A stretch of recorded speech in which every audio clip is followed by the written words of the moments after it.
تلت البيوت المعروضة للبيع في الولايات المتحدة الأمريكية أسعارها بتتهاوى مش بتقل. ايه اللي بيحصل؟ في خبر صادم جدا نزل على النيوز ويك بيتكلم على وضع العقارات الحالية في الولايات المتحدة الأمريكية. احنا اتكلمنا في فيديوهات قبل كده ان في نزول كبير في اسعار بعض العقارات في اماكن مختلفة، ولكن الخبر ده بيقول ان تلت البيوت المعروضة للبيع سعرها بيتهاوى. يعني الموضوع شكله مش مجرد تصحيح، بالعكس شكلنا داخلين على مشكلة كبيرة جدا في اسعار البيوت في الولايات المتحدة الامريكية.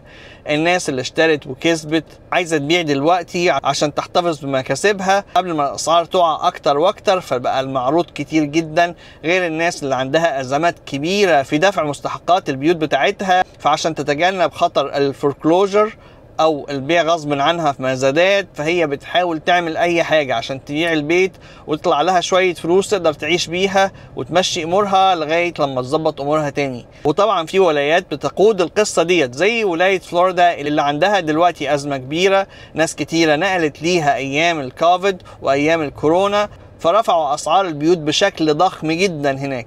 اسعار البيوت نطت للثلاث اضعاف هناك. دلوقتي الناس عايزة تبيع البيوت ديت، ومع مشاكل التأمين على البيوت هناك اللي بيتكلموا ان اسعار التأمين بتاعت البيت وصلت ل 8 و9000 و10000 دولار فيها، فالناس بقى عندها ازمة كبيرة في تحمل مصاريف البيوت ديت، فبتحاول ان هي تبيع، فبقى المعروض كتير جدا والمشترين اقلاء، فالموضوع بدأ يدخل لشكل مش لطيف جدا. ربنا يستر وربنا يسلم. شاركونا برأيكم على الموضوع. تحياتي للجميع، لؤي العاصي من نيوجيرسي، مع السلامة.